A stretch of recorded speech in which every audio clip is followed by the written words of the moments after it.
nyakubahwa perezida wa repubulika barareba basanga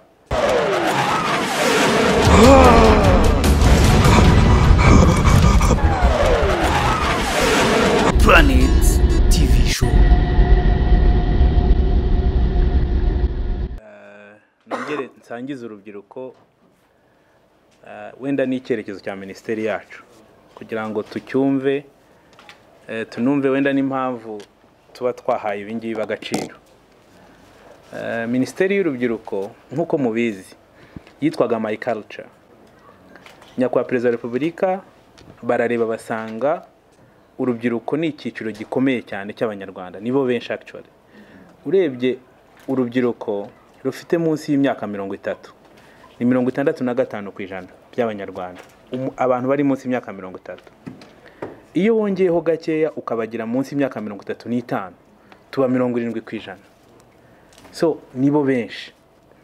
Basanga tutakomeza kubavanga n'izindi programme nazo zikomeye, bayiha ministeri ukwayo, iba Ministry of Youth.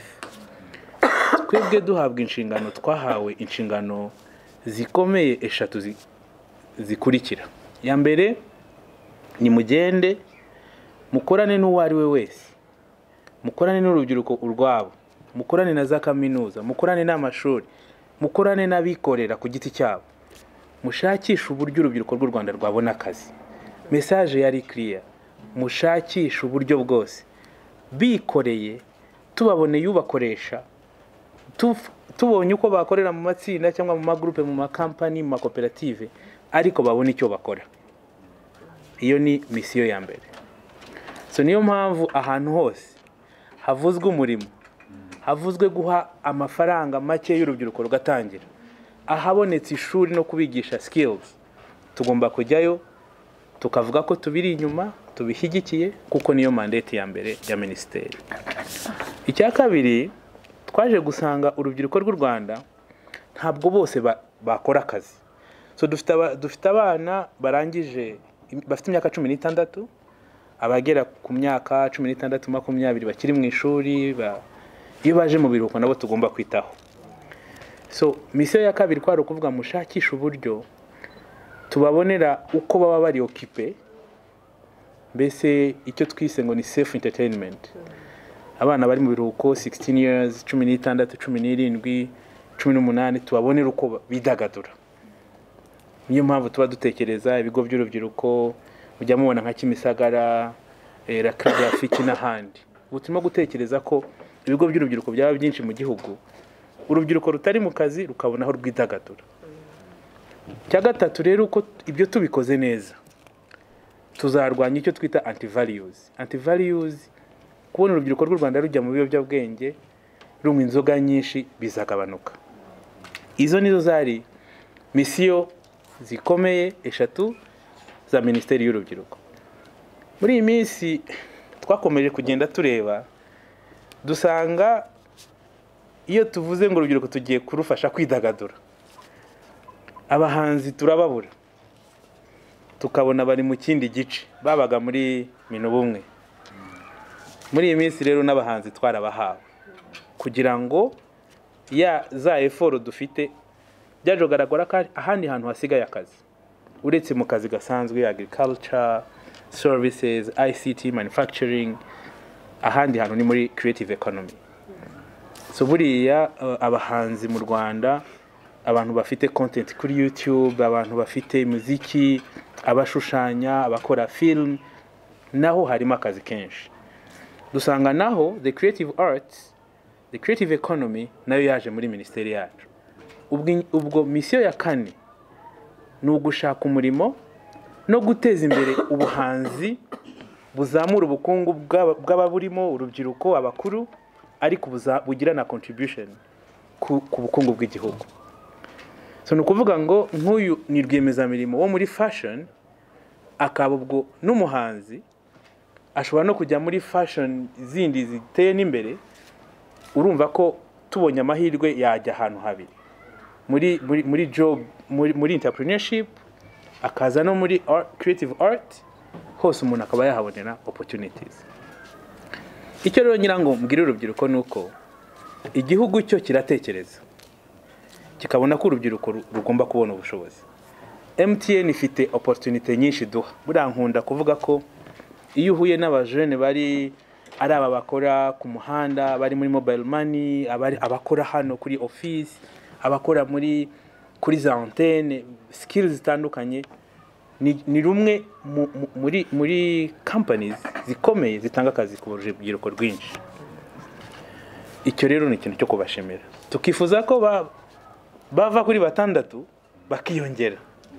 If we can have a lot of support to go from 6 maybe to 20, to go from 2.5 to maybe to 5M, that would be great. So we need a big number of these young people. Of course, even a big seed capitals, seed funding. Icyo ni icyambere twavuga twakifuza. Gusa najya mbwira urubyiruko yuko aya mahirwe tuba tubonye ni amahirwe ya generation, ni amahirwe yanyu y'umwihariko. Ngewe kubera mva mu buganga, ibintu byinshi mbibonera mu bushakashatsi. I see everything through research. So iyo uhuye n'umujene umwe wageze aho agera, byaciyemo, uramubaza ngo byagenze gute. Of course arakubwira ati nagiye kwiga secondaire ndayirangiza, iwacu bankeneye, dufite ubukene, njya gushaka icyo nkora. Maze kukibona ngakora ngahomba, bikanga, bakanyiba, bijemo imisoro, ndarangira. Ariko arakubwira ati ngize umugisha mpura n'inkomoko, mpura na .Rwanda, mpura na BPN, mpura n'akazi kanoze, barampugura, mbasha gutunganya business yanjye, nuko nabashije gutera imbere. So nagira mbabwire ko ubu ntangiye kubona modo y'uburyo umujene yatera imbere. Cyambere urubyiruko, abatwumva, abadukurikira, bagomba kumenya ko ishuri rifite agaciro. Ugomba kugira aho ubanziriza, ukamenya kwandika no gusoma, ukagira aho utangirira. Nibura ukiga, ukabasha kwiga. Warangiza ugize igitekerezo, nacyo ukagikora nk'uko mwese mwabyitangiriye, nta wabazaniye igitekerezo. Ariko iyo tugize amahirwe tukabona MTN igafatanya n'inkomoko, umuntu bamuha ibintu atari buzige mu ishuri rya ryose. Yiga communication, finance, marketing, branding, ni ibintu tudashobora kwiga mu ishuri rya ryose. So inkomoko, .Rwanda, BPN n'ahandi batandukanye, twaje kubona yuko bafasha urubyiruko rwinshi. Abantu bose twabonye batsinda amarushanwa mpuzamahanga muri business, ntabwo baba barasimbutse iyi fazi yo gutozwa n'aba bantu babirimo. Rero nge navuga ko n'urubyiruko rwinshi ufite business agomba kuyitunganya, ariko agize opportunity, agize amahirwe yo kumenya ahari izi organizations zamufasha kuyizamura. Kuba ubumenyi nta handi wabukura. These skills that you are giving them, kwandika umushinga, kumenya iby'imisoro. Muri iyi minsi abantu barimo bategura gahunda y'iterambere izakurikira iyi tugenderaho bita NST1, abari gutegura NST2. Twaje gusanga abanyarwanda bakeneye kugira financial literacy, kwiga ikoreshwa ry'amafaranga. Buriya tujya kwaka inguzanyo muri banki ikaguha ibipapuro page 30, ngo urasinya aha n'umugore wawe asinya hano, ngo ibindi birabirangiye barahita. Twa tuntu dutoya turimo details, nta mwanya wo kudusoma. Kera wagera hagati ukatangira kunanirwa kwishyura, bagatangira bakaguhana, ukavuga atari ibingi biko tutabivuganye, batisoma muri bwa buntu byanditsemo. Imikoreshereze ya credit card, gufata inguzanyo, bond, uko dukoresha aya mafaranga y'impapuro mpeshamwenda abantu leta zicuruza. Hari ibintu byinshi abanyarwanda bagomba kumenya. Rero iyo mbonye nk'inkomoko iri muri business n'urubyiruko, mbona ko you are getting needed skills. Ni skills ngereka mbashimire. Urubyiruko rwinshi ruri successful muri business rwahuye at least muri business yabo, banyuze muri Youth Connect, tubahuza n'inkomoko, tubahuza na .Rwanda, tubahuza na BPN, tubahuza n'abandi bantu.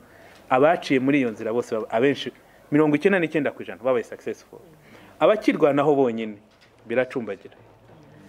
Ikindi gikomeye tukomeza gushakisha ni access to finance. Nkomeza gushimira mu by'ukuri private sector yo mu Rwanda. MTN mukoze iki ngiki, ejo bundi twari turi kumwe na Equity, ifite Equity Leaders Program, bari nabo bafashije urubyiruko 36. Twari ejo bundi nabonye A&M n'abandi nabo basinya izindi access to finance products za Bank of Kigali. Turashimira mu by'ukuri the private sector yo mu Rwanda igenda itekereza produit no support ku rubyiruko. Nge numva n'abandi bose bikabera muri Kigali, bikabera mu ntara, bikagera za Rusizi, za Kirehe, za Nyagatare, private sector yose igahaguruka igasupportinga urubyiruko. Icyo nicyo twifuza. Ni nayo mpamvu uyu munsi mba nafashe umwanya nkaza kubwira urubyiruko ko igihugu, programme yacu, politike y'igihugu ni ugufatanya n'uwo ari we wese, especially private sector, kubonera urubyiruko icyo gukora, kandi tuzabikomeza. Ubumenyi mwahawe ni ukubukoresha, amafaranga mwahawe agakoreshwa neza, nawe ukabura umwe ugaha akazi at least undi muntu umwe.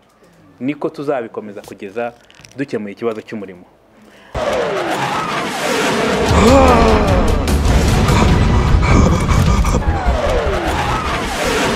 Planet